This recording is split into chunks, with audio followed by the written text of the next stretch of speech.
നമസ്കാരം. പ്രധാന വാർത്തകൾ.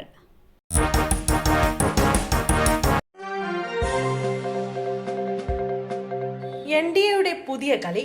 തേജ് പ്രതാപ് യാദവ് എൻഡിഎയിലേക്ക്. ബീഹാറിൽ എൻഡിഎയുടെ വൻ വിജയത്തിന് പിന്നാലെ ആർജെഡിയിൽ നിന്ന് പുറത്താക്കപ്പെട്ട ലാലു പ്രസാദ് യാദവിന്റെ മൂത്ത മകൻ തേജ് പ്രതാപ് യാദവിനെ തങ്ങളുടെ ചേരിയിലേക്ക് എത്തിക്കാൻ എൻഡിഎയുടെ നീക്കം.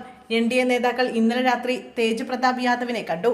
തെരഞ്ഞെടുപ്പിന് മുമ്പ് അച്ഛൻ പാർട്ടിയിൽ നിന്ന് പുറത്താക്കിയ ശേഷം സ്വന്തം രാഷ്ട്രീയ കക്ഷി ഉണ്ടാക്കി തെരഞ്ഞെടുപ്പിനെ നേരിട്ട തേജ് പ്രതാപ് യാദവും അദ്ദേഹത്തിന്റെ പാർട്ടി സ്ഥാനാർത്ഥികളും എല്ലാ സീറ്റുകളിലും പരാജയപ്പെട്ടിരുന്നു.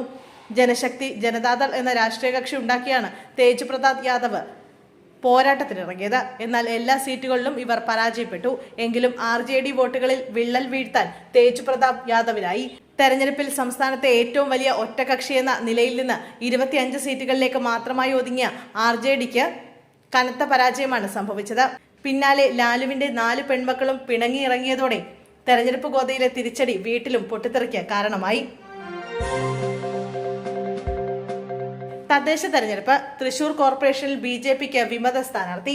BJP പ്രവർത്തകനായിരുന്ന CR സുജിത്താണ് സ്വതന്ത്രനായി മത്സരിക്കാൻ ഒരുങ്ങുന്നത്. പാർട്ടിയിൽ നിന്നും R സുജിത്ത് രാജിവെച്ചു. സ്ഥാനാർത്ഥി നിർണയത്തിൽ അതൃപ്തി വ്യക്തമാക്കിയാണ് R സുജിത്തിന്റെ രാജി. പത്മജ വേണുഗോപാലിന്റെ സമ്മർദ്ദത്തിൽ വാർഡിൽ BJP സ്ഥാനാർത്ഥിയെ നിർത്തിയതിൽ പ്രതിഷേധിച്ചാണ് രാജി.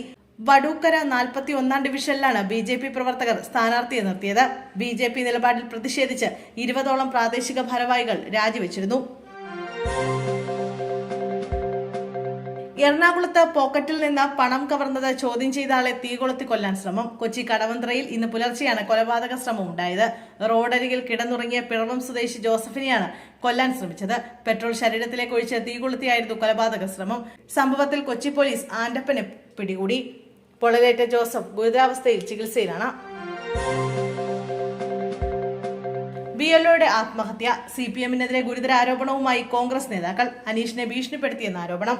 പയ്യന്നൂർ ഏറ്റുകുടുക്കയിൽ booth level officer Aneesh George ജീവനൊടുക്കിയ സംഭവത്തിൽ CPMനെതിരെ ആരോപണവുമായി കോൺഗ്രസ് നേതാക്കൾ. CPM പ്രവർത്തകർ അനീഷ് ജോർജിനെ ഭീഷണിപ്പെടുത്തിയെന്ന് പ്രതിപക്ഷ നേതാവ് VD സതീശനും KPCC പ്രസിഡന്റ് സണ്ണി ജോസഫ് MLAയും ആരോപിച്ചു. സംഭവത്തിൽ വസ്തുനിഷ്ഠമായ അന്വേഷണം വേണമെന്ന് KPCC പ്രസിഡന്റും ഗൗരവമായ അന്വേഷണം വേണമെന്ന് പ്രതിപക്ഷ നേതാവും ആവശ്യപ്പെട്ടു.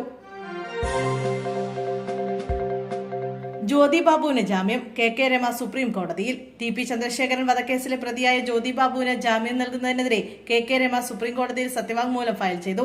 പ്രതികൾക്ക് ആനുപാതരഹിതമായ ഇളവുകളാണ് ലഭിച്ചതെന്നും സംവിധാനങ്ങളുടെ വിശ്വാസ്യത നഷ്ടമാകുന്ന തരത്തിലുള്ള നടപടികളാണ് ഉണ്ടായതെന്നുമാണ് KK രമ സത്യവാങ്മൂലത്തിൽ പറയുന്നത്.